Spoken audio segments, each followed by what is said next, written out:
working class rising up. This is the ruling class punching down. My day's bigger than your day. First rule of gladiator school, bro. Don't punch down. Charging into a goblin Hail Trump! The threat from outside forces is far less sinister, dangerous, and grave than the threat from within. Control your own body. We will root out the communists, Marxists, fascists, and the radical left thugs that live like vermin within the confines of our country. We can fight the entire grinding system. Nobody can. But together, everybody can. I did nothing wrong. Hello and welcome to Did Nothing Wrong Live, the show that cuts through the noise and helps you make sense of the chaotic information space around us. I'm Griff. With me is Jay McKenzie and, once again, Karl Folk. In today's episode, we get a look inside the group chat where the Trump administration plans military strikes, the Tesla takedown and town hall protests intensify, and we're going to discuss the concept of doomerism and whether that's even a valid accusation in times like this. Thanks again for your support. Keep listening to learn more, and remember, smash those like and subscribe buttons so we can succeed in our drive for clean OPSEC. So we knew they were idiots, but this week we found out that they were not only idiots, but idiots with terrible but clean OPSEC. Atlantic journalist Jeffrey Goldberg was invited to a group Signal chat with most of the top administration officials, including Vice President J.D. Vance, where they were planning and launching strikes on the Houthis. At first, he thought he was somehow maybe being pranked, but then the strikes happened exactly the way the group chat said they would, and he didn't quite know what to do about this in the immediate aftermath, so he ended up doing what journalists do and writing a story about it and saying, hey, this just happened. The administration then called him 16 kinds of liar, and they ran a whole day just going off on this guy about how he was this discredited journalist and you can't listen to anything he's got to say, and they're lying and nothing was classified. And his response to that was to say, cool, and drop the entire bag of receipts on them. So now we know a whole lot more about the inner workings of how the foreign policy decisions are being made in the Trump administration. And boys, I'm scared shitless. I am too. It looks a lot like the Telegram channels that we would infiltrate full of Nazis. I mean, Yes. It's truly like, it's kind of in jest saying that, but in all seriousness, having the command and control structure of the United States military looking a lot like a Telegram channel minus Joe Kent popping in with, read the Day of the Rope literature. Yeah, no kidding. It looks very similar, and frankly, it's horrifying. It's horrifying. Like, even just from a side glance, without it being like a military command kind of thing, it's horrifying. So to know that this is the people in control of the most aggressively brutal military machine in history, who has just recently removed all safeguards against civilian deaths, and who is now gearing up and putting out the triumph of the will propaganda to take over Greenland. It's scary in a profound way. It really is. Yeah, and the problem here is not Signal. Signal is nothing is going to be completely secure, but it is a fairly secure, reliable platform that we all use, and we recommend you use as well in these trying times. Like, it's good to it's good to be safe. It's good to if you need to have messages that are disappearing and don't stay there forever because you never know who's going to go through your phone, great.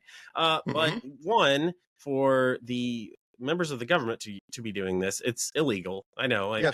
They don't care. That's one of many illegalities that they're currently just flouting and refusing to even acknowledge, and then deny until they're forced to actually deal with it because he released the entire chat over the Atlantic. But yeah, Signal is not the problem. It's just that this conversation, one, I'm not even sure it needed to happen. I'm not sure why all the people who were there. Why does Stephen Miller need to be there? There are plenty of people who are. Yeah, what is his foreign policy title anyway? What is his shadow? He's shadow foreign minister. right? Yeah. Deputy chief of staff needs to be on there, but Trump doesn't. And it raises all sorts of questions about who's really in charge and who's really making the decisions and the dynamic between Trump and Musk. You've got JD Vance exerting some control. You've got Stephen Miller involved with everything, and it's some kind of liaison between Trump and Musk. We really don't know who's in charge, not even sure they know who's in charge, which, seems kind of bad when you're running the, you're part of the government of the leader of the free world, and you have the most powerful, sophisticated military ever in the world. And you can just bomb apartment buildings at will. And they look, they shouldn't have been having this conversation, but if they're going to have it or some version of it, it should have been in a skiff, in a secure location where there was no chance of a leak. And why didn't they do that? Well, because they just didn't feel like it. They were in different parts of the country. Some of them were actually overseas. One of them was in Russia. Yeah. They just kind of they didn't all need to be here. They didn't need to have these conversations, but it looked like it was a bro off. Like they were just having fun. Like we're going to go. I mean, it was like a clan channel or something for, gamers getting together and man, we're going to blow some shit up, except it's real bombs and real people that really died. It's like you thought the Thug Shaker Central leaks were bad, and now you're reading it's like the administration talks the same fucking way. Well, yeah, and we're getting emojis about blowing up civilians. I mean, it's one of those things that it dispels a whole bunch of myths, right? And I think right now, the reason it's sticking, I think in part is this scared the bejesus out of people who have experienced what the CIC is supposed to be. Yeah. And it's never been perfect, right? Like our country's military is definitely far from perfect. And up until now, it's been really bad at certain things in the same way that ICE is really bad at things, because it's not about actually focusing on X, Y, and Z. It's about everything's a nail. Right. And when you see, though, this kind of thing, where they're throwing smiley face or eggplant emojis in with literal command and control coordinates and timing logs and strike patterns, you're so far into a place that none of us have ever been in this country that I think it scared people in a profound way who knew, right? And who've known what is supposed to be. And I would assume this isn't going to leave for a while. I think this is going to stick in a really big way, especially if it happens again or something equivalent happens again. They're going to be hard pressed to get away from any of this, and it's going to start to outstrip their ability to govern. And I want to expand on something Jay said. Signal itself is a very secure protocol. Yes. Most people are not going to be able to decrypt that traffic. The traffic in between devices is encrypted. That's not the problem. Never has been. The problem is if you have access to the device that is receiving that message, you can read it clear as day. Yep. And we are talking a group of people who probably have some of the most targeted devices on the planet. Yes. Every hostile foreign intelligence service out there is targeting those people. And if they're not doing their fucking job, because that's what they get paid to do. Hell, our allies are on their phones. Right. Like, if you want to know what's going on, our allies are on those phones too. We did it to the Germans. I'm sure the Germans are probably doing it to us. Yep. We have, one of these guys was in Russia. We understand how every single telecom provider over there has to give the FSB a backdoor into their servers. Yes. The guy connected to the fucking internet somehow. Yep. How do you do it? Yeah. Whose trunk line was he on? Yeah. So what you're looking at here is a bunch of people who, like Jay said, don't understand that they shouldn't even be having this conversation. Right. Well, and again, to expand on what you've already expanded on mine, I'm going to expand on you because we also had this report in Der Spiegel saying that private data and passwords of these same people that were in the Signal chat were available online. They had been leaked. They were out there. So one, you can compromise these people's phones. It's much easier if you already have their numbers and can just essentially, like, when they're, you can either try to follow them when they're in DC or wherever else and try to, you know, illegally, but get inside their phones, because that's what foreign intelligence services do. Or you can send them phishing links, which, again, I mean, they're going to get texts, they're going to get emails. These are normal people who are probably answering hundreds of emails a week, and all you have to do is get them to click on one link. So, like, the fact that their information was already out there and there's people already targeting them, and we know that there are companies whose it's their job to hack people's phones. They've done it to journalists, they've done it to political figures. Like, it's not, I mean, it's not easy. It is sophisticated, but when you're talking about people like at the highest echelons of the government, of course there's people trying to do it. So right. Think about how many researchers who studied the far right have had their phone SIM swapped. Oh yeah. Just for being a researcher. Yeah. Yeah. And then think about this, and you have the full weight of the entire world's intelligence apparatus pointed at you. Yeah. Like, I would not be shocked if we come to find out that some of these phones are sitting on 6 or 7 devices that other people are watching. Like, if your job is to do that, you're going to do it. Yeah. You can afford to do it, and you can afford to take the time to do it.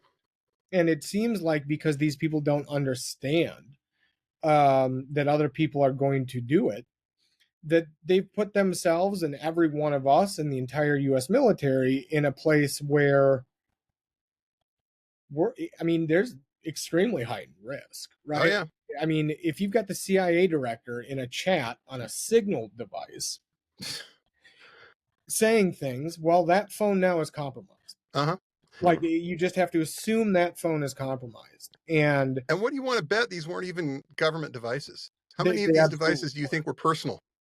No, they absolutely weren't. Level of that. Well, Tulsi was asked about this, and what did she say?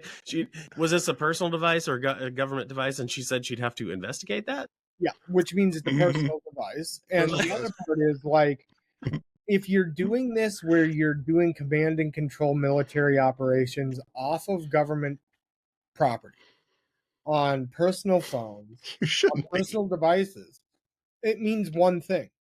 It means that you are trying to get around any ability to see what you're doing from a, OIG or from a FOIA.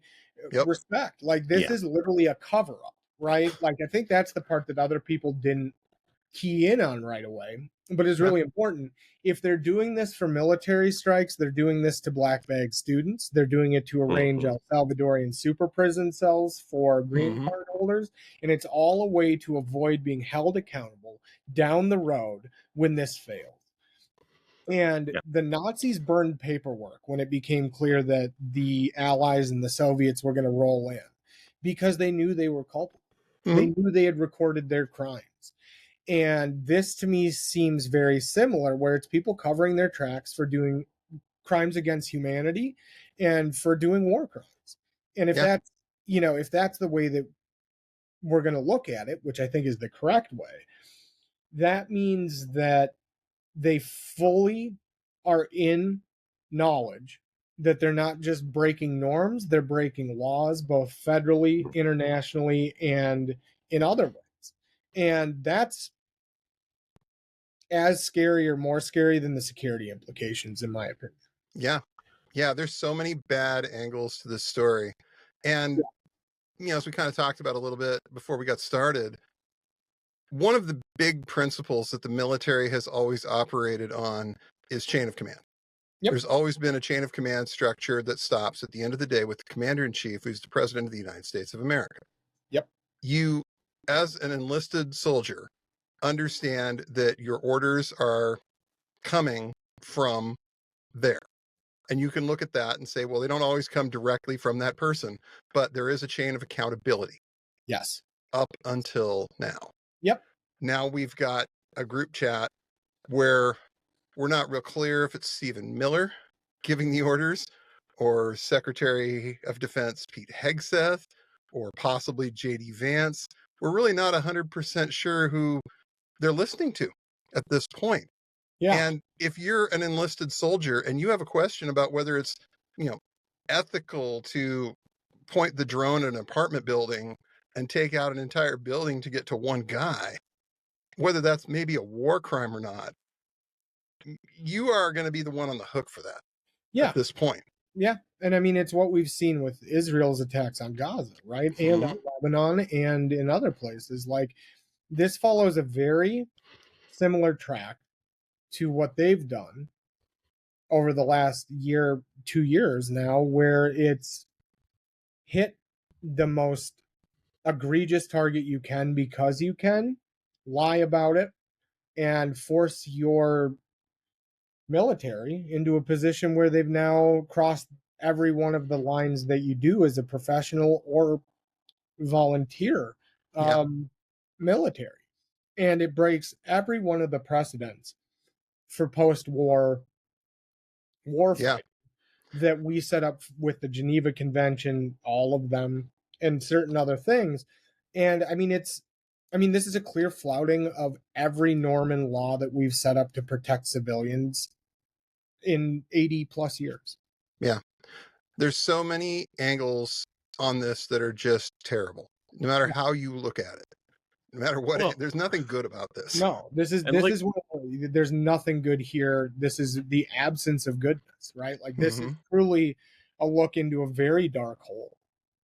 Yeah. Well, and talking about accountability, I know we could. It's probably overdone to say, "Oh, what if this had happened under Biden or Obama?" And it's a completely different reality. But I remember something about an email server at one point. Fucking quaint now. Yeah, exactly. But nobody has resigned. They're not even really indicating that it's likely that anyone will resign. They're even refusing to investigate this, even a sham investigation. You would expect some kind of ass covering. Oh, well, it was really this or that, or we looked, but mistakes happen. They're just saying no. They're just saying we don't give a fuck. We don't give a fuck. What are you going to do about it? Because they think they can get away with it. And for now, they can. And as long as they get away with it, they're just going to keep saying, fuck you, we do what we want. I mean, this is the equivalent of them coming out and yelling all of their plans in advance, right? Like, this is a coming out party for a whole new thing. And I think, between that and what we're seeing with on the ground here, where people are starting to get disappeared more than just regularly, but almost constantly, this is the loud admission of, what are you going to do? Yeah. Do you have it in you to stop us? Mm-hmm. And that's a real different thing. It's an act of terror as much as as much as a fuck you. It's a dare. And I think that the more we see of this, whether it's with signal shit or with, we're putting Kristi Noem in front of a bunch of detainees in what looks to be a remix of Dachau. Yeah. It's a dare to the American all of you people. Take your shirts off and stand up behind the nice American lady who's going to say something. Yeah. And like, well, and they know Democrats aren't going to do anything. They know Democrats aren't going to respond. So it really is like, well, who could even stop us even if they wanted to? Yeah. And they think the people are just nothing for them to be concerned about. Well, I think they're going to get disabused of that notion at some point here. They're going to cross every one of the lines that you can. And it's going to be like Musk going on TV to cry about how we're being mean because his share prices are when stuff actually starts to happen. And small little bean. Yeah, my small little bean self with $100 billion. It's that kind of shit. And it's what we've seen forever, though, with the far right, where any kind of pushback is seen as a slight. And it's seen as, well, you're just not giving us a fair shake for what we're doing. Well, how dare you question us? And it seems, that fever is starting to break. Yeah. You know, we're starting to see these town halls are outrageous. Yeah. We're seeing Outrageous. there's something out there right now. I mean, we've got the Tesla takedown movement, which was once a handful of small protests in major cities. They're at a point now where, as we record this, it is Saturday. They're looking to try and hit every Tesla dealership in the country. Yep. And a bunch overseas as well. You should see the ones in Canada. Those are lit. Oh yeah, the And- ones in Britain are crazy. They're throwing up every one of the Tesla chargers on the lot have a Sig Heil and Musk on them. Like, Right. it's unbelievable. And they Yeah. the administration is just shook, to put it they're mildly. I freak- mean, they're Attorney freaked the General fuck Pam out. Bondi is threatening to prosecute vandals using domestic terror statutes, and now she's claiming, latest thing is that the protesters are using weapons of mass destruction in the form of Molotov cocktails. I'm gonna be honest, like, this is the kind of shit you do when you're losing control. Yeah. And when you're losing control in the way that they appear to be doing on this subject, they're gonna lose control across the board. And what, you know, once you say that it's domestic terrorism to go after a private company, Yeah. you've crossed a bridge into fucking rainbow land. And Mhm. most people don't give a shit. Like, like, most people aren't going to be like, well, I shouldn't do that. It's domestic terrorism. They're going to say that's funny as hell. Yeah. And Yeah. They you can't know- lock us all up. yeah, And I mean, yeah, you they've can't gone really- from saying that it's domestic terrorism to somehow key a Tesla to now it's like domestic terrorism to have protests and to talk about Elon's sales numbers. Right. Elon's so hurt that Tim Waltz would even mention that. One of the funniest things I've ever seen is Yeah. Elon Musk, like, lip quivering. He's mean. Could you believe he's that mean? Why would anyone be this way? And it's like, this is the thing. When you are that thin-skinned, when you are that desperate to Mhm. be cool, to be loved, to be something that you aren't and can never be because you can't buy it, you're at a point where, like, you're going to lose every fight you have because Mhm. you're never on the offensive. You're always defensive of your position and you're a reactionary, right? Yeah. We know that. Musk is a fucking Nazi. And when you have that mindset and the reactionary mindset and the capital thing going on, it's just going to get funnier. Because for a lot of Americans now, it's who can make Elon cry harder. Yeah. And that Yeah. is a great game to play with a thin-skinned white supremacist crybaby. It's one of my favorite games. I know for you two, you've played a lot in the past, and it's a great Once or twice. game. Like, it's the game I played with Joey Gibson and those dudes. Who can make these white snowflakes cry more because they can't do anything about what's happening to them except watch. Yeah. And that's also very powerful, right? Like, Americans are starting to see they have some real power to affect people who say they're the most powerful people on the planet, and god kings who are going to take us extra solo or extra planetary. These people are weak, and they're children. And there's only so much the government can do to prop up Tesla. They're certainly trying. You've got Trump doing his little ad in front of the White House to buy Tesla, and he posted about it all day on Truth Social. You've got members of the administration going on TV saying, "Oh, Tesla, it's undervalued. Go buy it. Go buy. Keep buying the stock." And they've got this issue in Canada where what was it, like 4,000 Teslas were sold in a day, supposedly. Sure. That seems Sure. Yeah, real that's and true. legitimate. Yeah, that happened. I sold about 16,000 pounds of coal yesterday. Good job. As a coal baron too. And Yeah. it totally doesn't even take into account the fact that, like, the Canadians really are quite upset with this guy right now. Well, and sales in the EU are way down. 94% down in Germany. Oof.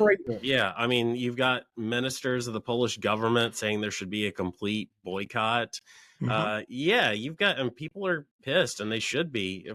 I mean, a number, whatever gets them there, whether it's Trump or Musk's support of the AfD or whatever it is, maybe it's just the Nazi salute. I don't think that goes over too well in Poland. Gosh, No, crazy how that Poles, works. They have an issue with that. I mean, Yeah. Wonder Europe why. is not taking this well, and correctly so. They've actually seen what these people are in action Mm-hmm. within a lot of people's lifetimes. Yeah. Well, maybe a complete recall, another complete recall of every Cybertruck out there will really, maybe that'll bump the stock price back up. Look, Tesla's falling behind, and he's supposedly running the company, but he's doing everything but running the company. When he's come out, right? Like Yeah. someone asked him in an interview, "What are you doing? For all your companies?" And he was, or "How are you doing for all your companies?" And he was like, "Very badly." And like, yeah, this doesn't exactly inspire confidence from your boards. No. It's unbelievable. Well, and he's the richest man in the world, but we have some questions about that liquidity right now, don't we? Yes, we do. Do we want to talk about this? Yeah, because I mean, he somehow managed to sell Twitter. To like some rich Saudis, some Russian oligarchs, something like that. No, but no, he sold it to his left hand. Like, it's unbelievable. Yeah. Follow the bean. Follow the bean. Follow the bean. Which way does the bean go? Which way does the bean go? Yeah. How do you do the shell company for a reason, people? The shell game with yourself is one of the boldest ways you can just do corruption I've ever seen. Mm-hmm. It's truly, no wonder he fired everyone who goes after business interests that are doing corruption, because he knew he was going to have to sell Tesla to himself through XAI to keep any kind of argument that he's not fucking bankrupt. Yeah. When Tesla goes down and burns up like it's a Cybertruck after it gets a little bit damp in a rainstorm. Yeah. Like, it's crazy. Yeah, so to be clear, what happened here, and I love the CNN headline because what they said is Elon Musk says he sold Twitter to his AI company. He says, and they have to word it like that because yes, he posted about it on Twitter.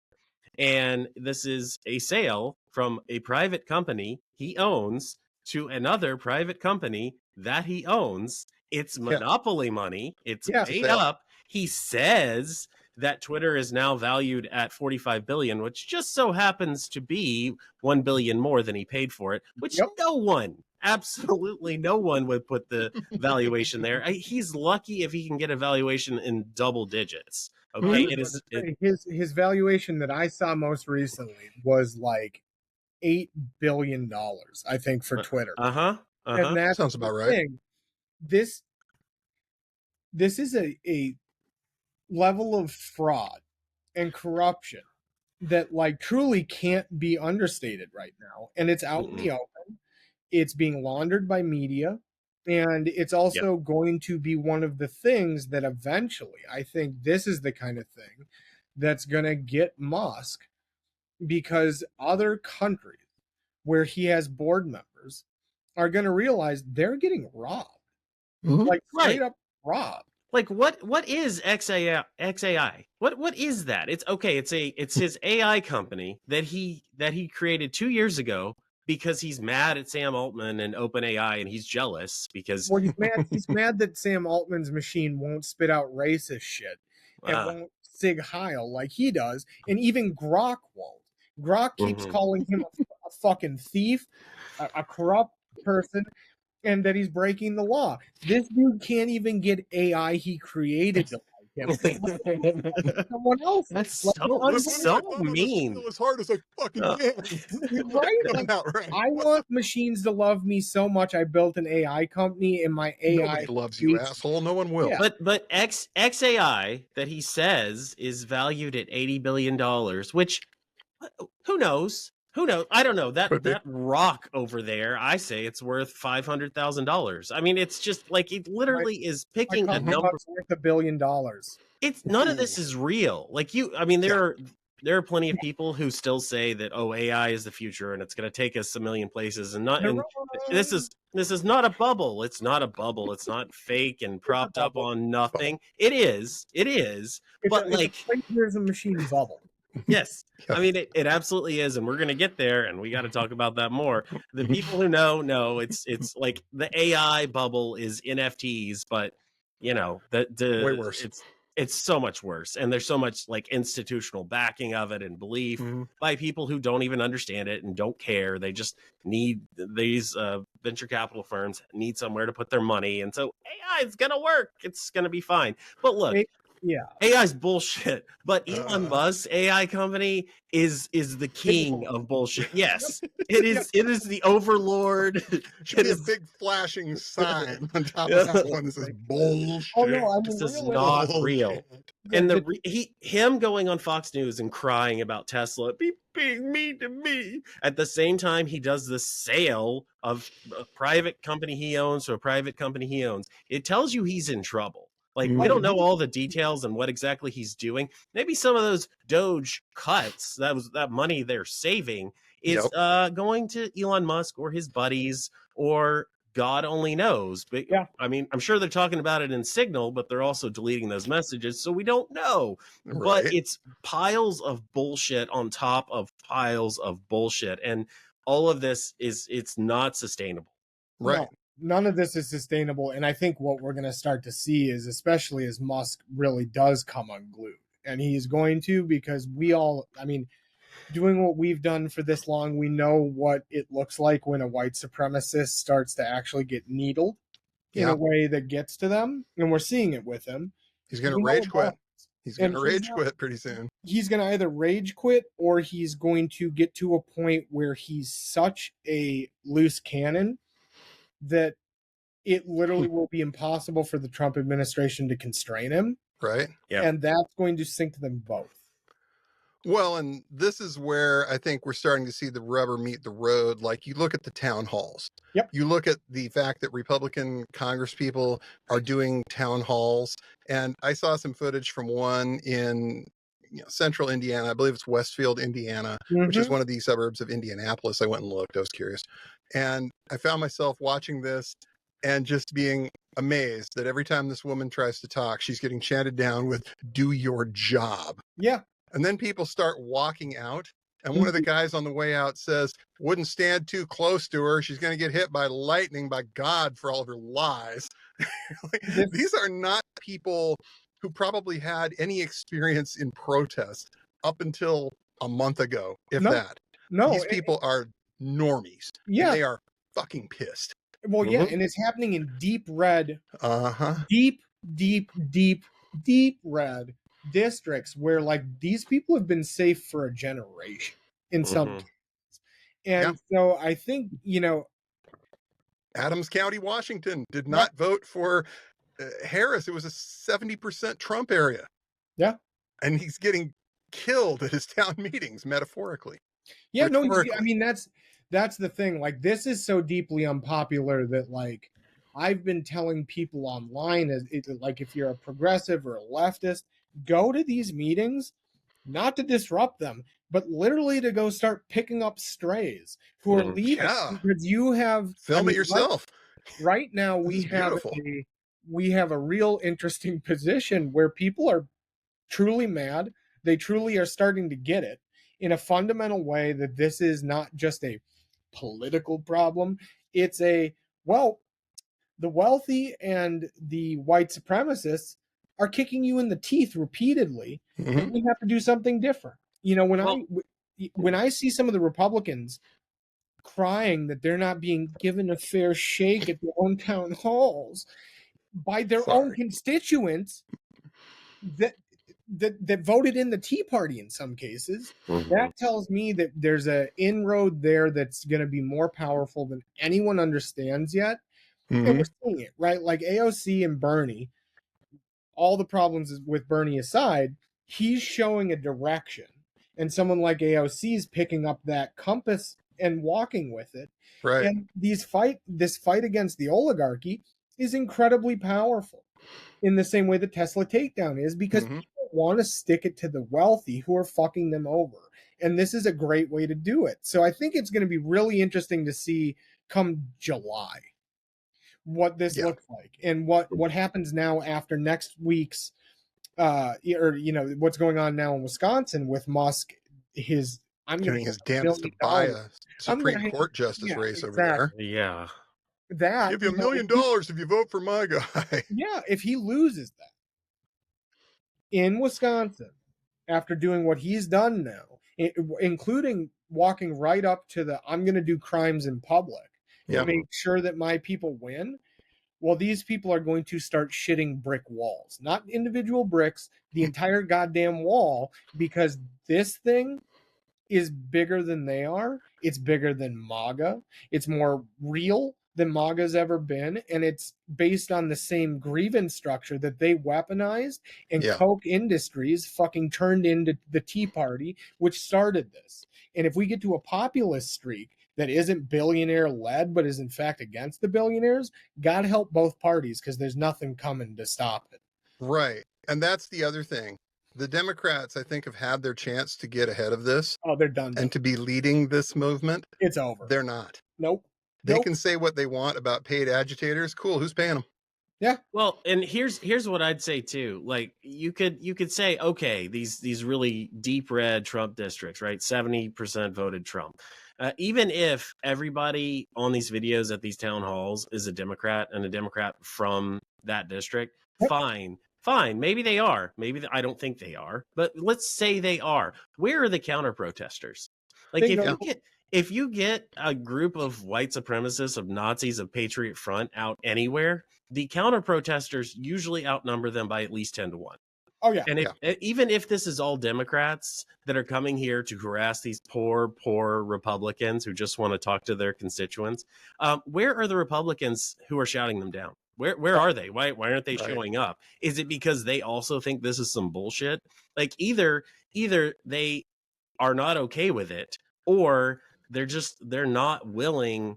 And I think a lot of them probably aren't okay with it, but if they are kind of okay with it, they're not okay with it enough to show their face. They're not okay with it enough to like actually go out and support this person, because what they're doing is not popular. They don't have the numbers to come out and support this. That's what you're saying, is that they don't have enough people to make a show of support look anything other than pathetic when they come out. That's the one. And like, this really does beg the question of paper tiger, of manufactured pushback over the previous years when Democrats were in office or prior. Mm-hmm. And it really also does say, like, the Republican base may actually have cracked already through the bubble, the unreality bubble, in a fundamental way. And yeah, I mean, you know, Teddy Wilson, friend of the pod, Teddy Wilson. Right. Love him. Great guy.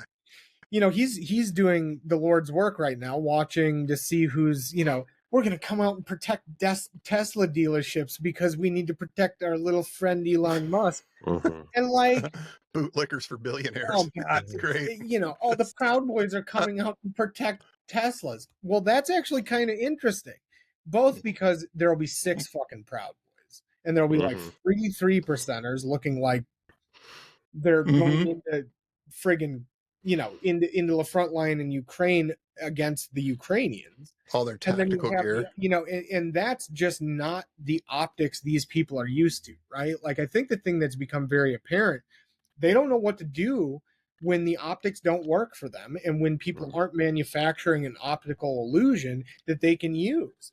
And as much as Musk is putting this money into it, and these other people are putting money into it, if you don't have the ability to make people fear you in a physical way on the ground, you're shit out of luck. You don't have the social control needed to do what you want. The population outnumbers your people 100 to 1. Mm-hmm. And you're so unpopular that literally it's starting to tank ancillary businesses. That's even My Pillow and like Lindell and these guys went back in the first round of this, didn't get it that bad.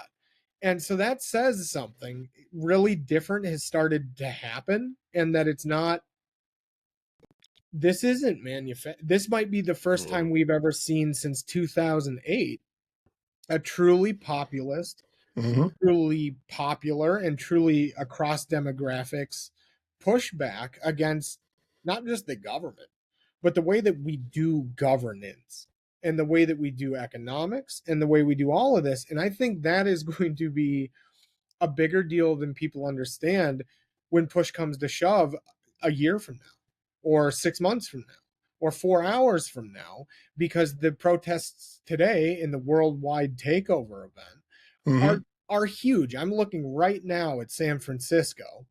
It is 1 p.m. in San Francisco, and there these are big protests, and finally it's starting to break through in the United States in a certain way. But I've spent the last 2 weeks now outside of the country, and I can tell you that Europe, their news, they're making it very clear what the fuck's going on here, and they're pulling zero punches as to the size of the protests, the kind of pushback that we're seeing here, and the stakes. When the nightly news in Europe is showing video of American green card holders in El Salvadorian super prisons and trying to interview them through the bars, and the US news hadn't even broken that story yet, and people were still screaming that it was a conspiracy theory on all sides, that you've lost the initiative. To take a term from the US military, they've lost the initiative worldwide, and I think they are here. It's just way more subtle because the news is in the bag for the billionaire coup. This is really interesting having this conversation, because one of the accusations that goes around, specifically about you this week, Karl, is that you're a doomer. And the funny part is, you don't sound like you think anything's doomed, not in this particular context. Like, here we are talking about the idea of there is a sleeping giant called the American people. Yeah. And they are really waking up to the fact that they've been screwed for a long time, and they're not real happy about it. And they are looking for a place to focus that. And this is the kind of thing that I think we've all been pointing out for a while on this and on social media and everything else. And yet, for some reason, people seem to think that's doomerism. And I'd like to hear their definition of that word. And I mean, I asked when I was accused of that earlier this week, and they won't give you a definition, right? And I think the thing that, I mean, you guys had Jared on while I was in my undisclosed European location. Undisclosed location. Yeah, somewhere in Europe. That he and I have a very similar view, which is the recuperative force of neoliberalism. And this doomer claim is weaponized against academics and others, activists, others who have been correct ultimately over time about where Trump's direction is, what his authoritarian goals are, and what the moves are for a decade. And when they don't define it, it becomes a catch-all term in the similar way that Trump used Antifa, right? And when you're sitting in a situation where people who are in the know have done the research and have done the work of actually being sometimes in authoritarian cultures and countries, come and say, look, these are the things that happen. These are the systems that get put in place. These are the systems of thought that become normalized. And that starts to push against the neoliberal urge to moderate, to rationalize, and to maintain status quo versus hitting your cognitive dissonance like a bell. We can see what that turns into. And, those claims roll off me now like water, but it's really indicative of what we're dealing with moderate centrists in this country and the danger they pose, not just to actually figuring this out and doing it right, but literally to some people's safety. Because ultimately, those same people are also arguing that, you shouldn't step up and put yourself in between an ICE agent and someone getting abducted on the street in a black bag raid. And sometimes that's going to be incredibly dangerous every time. But also, this argument hinges on the idea that legality is morality. And that's an unacceptable position at the best of times, but in a fascist take over and an authoritarian country where people are being extra judicially renditioned out of this country simply for writing op-eds that go against the conservative mindset, you're a threat. And Yeah. it's dangerous as hell to sit there and claim that if you're against moderation, you're no different than the far right, or that you're some kind of extremist or a doomer or a conspiracy theorist. That is a maintenance of status quo at the expense of the most vulnerable and those who are speaking out. And when you sit there and do that, what I think of and what I've brought up before to you, to both of you, but also to people publicly, is like, it was illegal to protect Anne Frank. It was totally legal to be the one who turned her in and eventually killed her in a camp. And if your argument is that the law is your morality, you've already lost when fascists are in power. And that, I think, is really a tough one for people who have built their entire identity around broken windows neoliberalism that equates any kind of property destruction with an act of true evil, like black bagging a fucking protester.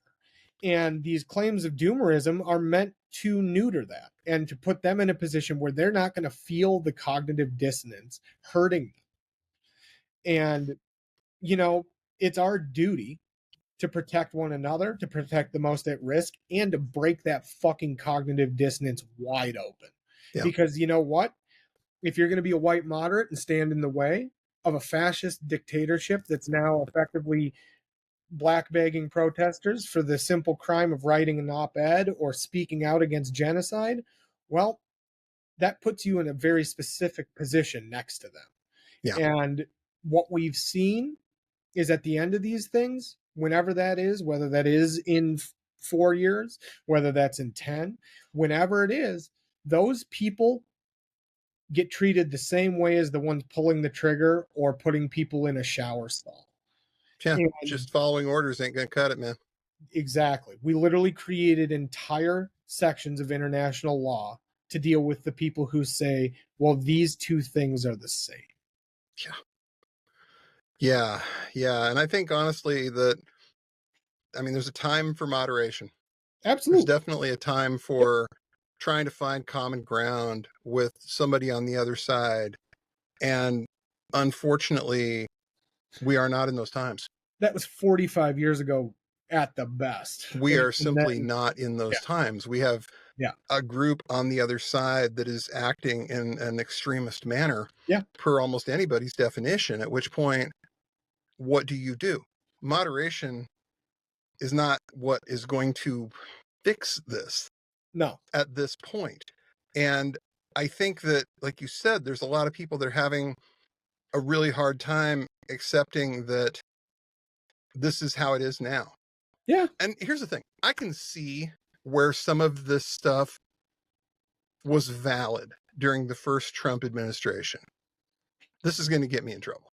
But I think that they weren't acting enough like what they are doing now to convince that normie mass of people that they were what the more, extreme voices were saying they were, what they have since turned out to be. Right. Not that those people were necessarily wrong. They were just ahead. They were, and it's real tough to get people to see that when you're that far ahead of where people are, where their heads are. Well, you can point out that this looks exactly like it did in Eastern Europe after, the fall of the Soviet Union. This looks exactly like term one of Putin, but they're not seeing it that way because it looks like this corny, goofy thing where you've got people like Omarosa and Scaramucci and all these other fucking idiots that they dragged out and had their 15 minutes of fame. They didn't look competent enough to be this scary. Right. And people couldn't take a lot of those claims seriously. They turned out to be accurate, but they weren't doing a lot of this stuff that they're doing now at the time. In the second administration, and this is where, I know Jay and I have had this conversation a lot, and we've had it on the air. We said they weren't going to have guardrails. If they got back in, they were going to do whatever the fuck they wanted to do, and they were going to do the hell out of it. Yeah. And since then, they have done that.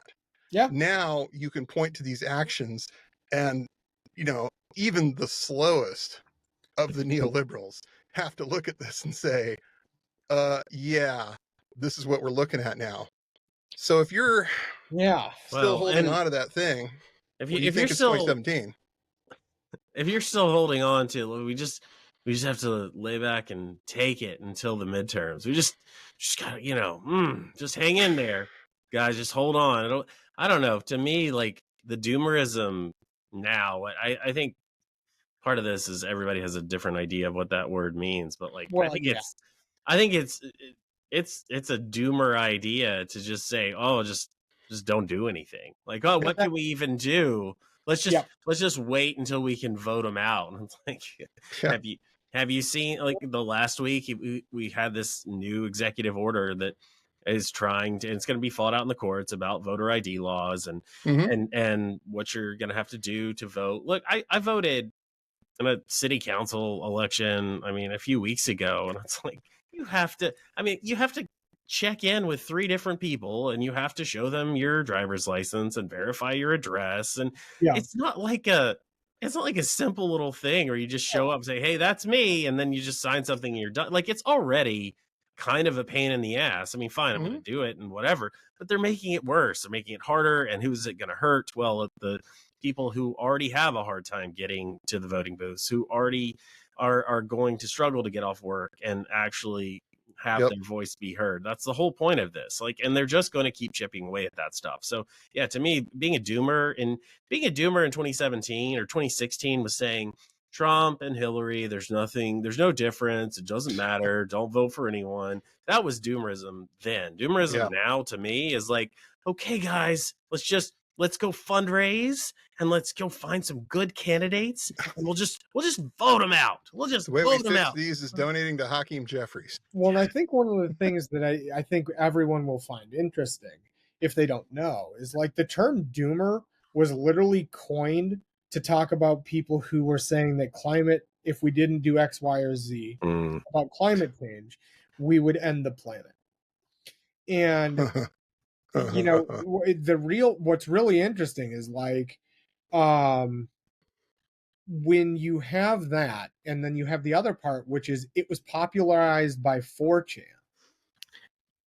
You're going to start to get into some stuff where, like, for us who've done the counter extremism stuff, have done the work of lurking around the worst places on the web, you know what that means, right? Where they weaponized it against anyone who was actually speaking out against X, Y, or Z. And for me, it's really tough, because the original sin in this country for people who are actually trying to change things is being too right too early. Yeah. And it's really damaging to people who literally will get there 10 years later and say they've always been doing it. And, I said a couple weeks ago, kind of tongue in cheek, making fun of what we've always seen on the right, which is like, first you're going to laugh at us, then you're going to get angry at us, and then you're going to say you've been saying it the entire time. And that's the reality, right? Like these claims are being used now to invert the reality that these are people who don't want to change, who want the status quo to maintain so they can feel good, so they don't feel like they're part of the problem, and that they're not doing things that ultimately will have extremely deleterious effects on all of us. And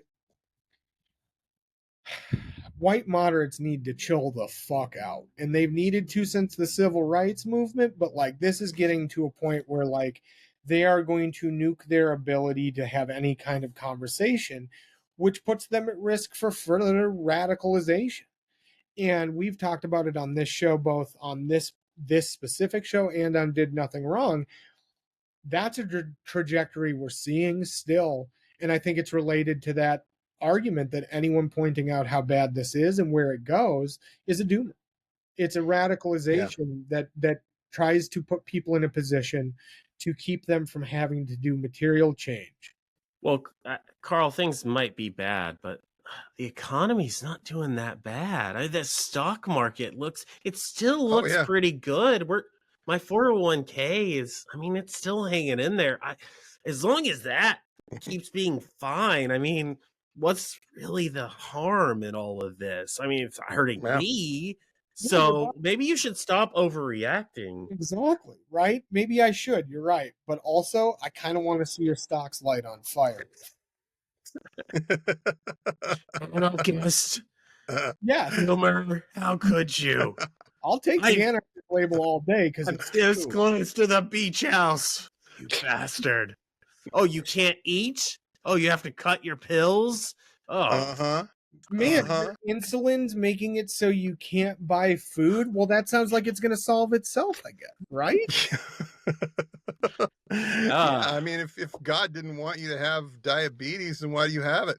Yeah. Seriously. Oh, that's the one I'm waiting for the merger of religion and moderate bullshit, because then we're going to see this thing in its full light, which looks a lot like the far right. And the funny part is, I think that what these people think they're moderating towards isn't exactly what they're moderating towards. There's this whole idea that somehow you're looking for a point in the middle of all of this stuff. Yeah. That somewhere halfway between the left and the right is the way to go. And meanwhile, there's protests at every one of these Republican town halls. Yep. And there was, Linwood, Washington, 3 blocks worth of protesters out today at the Tesla dealership. Which is bananas. It's bananas. It's crazy. You're seeing people from a populist standpoint realizing that, like, nobody's got their interests at heart right now. Yep. They need to get out there and say something. Like, I think that's the thing I'm most excited about. It's on, and people know it. And that means it's only going to get weirder, because now you actually, if you're in power, right, you need your narrative to stick for one reason. And that's because you need people to follow what you're saying. If everyone's starting to say, well, hold on, let's do our own research on why capitalism's killing us. That's the one time that doing your own research is going to put people in a position for those who have spent years doing the hard work of saying, look, the system's broken fundamentally, and it's fundamentally tilted towards other people gaining more than you. That's there. It's an inversion of the same messaging Trump ran on. Yep. Except Trump ran on that messaging. Those other people have more than you, and they're screwing you. Now you're seeing it from the other side. And it's going to keep getting worse, and the Democrats are going to keep trotting out Schumer and Hakeem Jeffries as if, like... I mean, the party's dead, right? Like, you just keep... The Democratic, like the corporate side, it's done. Yes. And they're going to rage against us until it's clear that their money... Well, rage is a little... They're going to sternly word criticism. They're going to maybe send us a letter or something. Yeah. Good. Send us a fucking letter. Maybe I can get more out of that than I did their last tax revo. Wait, hold on a second. I mean, maybe Schumer can do his goddamn job for 10 minutes instead of taking money from a fucking book tour and APAC. His job is fundraising. His job is fundraising and telling you to fuck off in the nicest possible way. And he's good at it. Sure. If that's his job. He's Pelosi. Not what he was elected to do. Yeah, he's the Nancy Pelosi of being corrupt and telling anyone asking for mere scraps to fuck off to death. Like, it's unbelievable. Yeah. And, I think that, though, is the kind of thing, like, 10 years ago, if we were having this conversation at this level, people would have been like, holy shit, you guys are extremists. Yep. Now, the reality is people have seen through the veil, and they've seen that not just the emperor doesn't have any clothes, but they're running around naked, rolling in $1,000 bills while laughing about the fact that you can't fucking afford to eat. Yeah. While you can't afford to medicate your children against certain diseases, while you can't do the things you need to have a normal life. And they'll turn around at the same time and say, but if you do this, I'll lose my position of power. And that's really important, because if I don't have power, how will my kids who work at Google have their money to eat? How will my kids who work for Silicon Valley's most expensive companies have their right to have dinner? How will they have to retire as multimillionaires in their 70s rather than dying in office at 90? How are we going to find Gosh. some place where climate change isn't going to kill us like it is What? all of you plebs? Why would you do that to them? This is I know I'm an asshole for it, but maybe we should. So mean.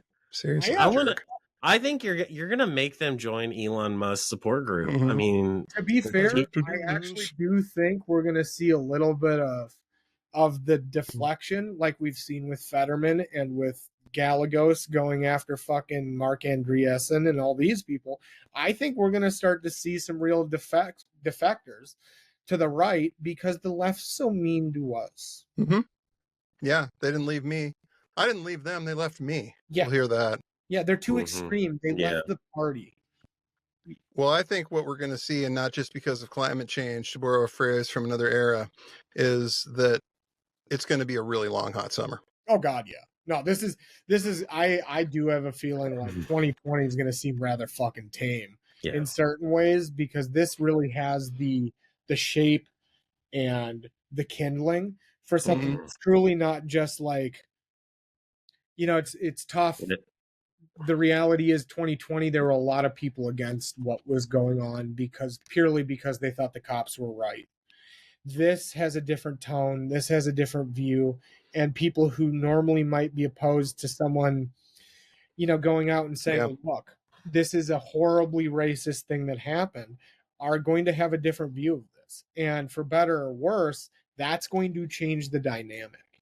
And if they can't muster fucking Proud Boys and Threepers and Patriot Front children with their little trash can shields pretending that they're the Roman fucking phalanx, this is going to get real. Who's coming out? It's going to get very weird for them because the optics will not just be against them. There won't be room for them. There are no good guys on that side. No. There is nobody you can root for. You going to root for Elon? No, you're not. Everybody hates Elon. Yeah. And it's going to be, Bannon is going to be the most interesting one to watch. I've been watching him as a bellwether. He is scared shitless of all of this. And he's talking about how Trump's going to go to prison for Signalgate, how Musk is really against them because he's a billionaire, how he's actually a closet communist trying to help the left by being so bad at his job. Like it's insane, but it says really big bonkers levels of cope, but at the same time, exactly. The amount of copium being pumped into that office rivals only at the height of the impeachment hearings, where that whole side was crying about how Daddy Trump was being unfairly maligned for being a fucking patriot. It's unbelievable, and it means we're winning. As bad as it feels, as scary as it is, as dark as it is, we're starting to light candles in all of us and walking into the dark together. And you know what? You can't blow out all of our candles. Sorry, guys. Well, thankfully, Elon Musk will never stop tweeting, even after he's sold his company to himself. Maybe he'll have to create another company that he can sell that to in 6 months. You never know. But everything he does makes him less popular, which is really, it's a gift. He has a unique ability to be hated. And I just want to say, keep at it, buddy. Keep going. Please, doing great. Please double down because it's actually quite funny and I like watching. And that may be how we finally end up getting out of this thing. Yeah, it literally may be. I do truly think that Musk may be the guy who literally sinks a fascist movement because he's too fucking stupid and emotionally wrecked to do what they need to do because he's a fucking coward.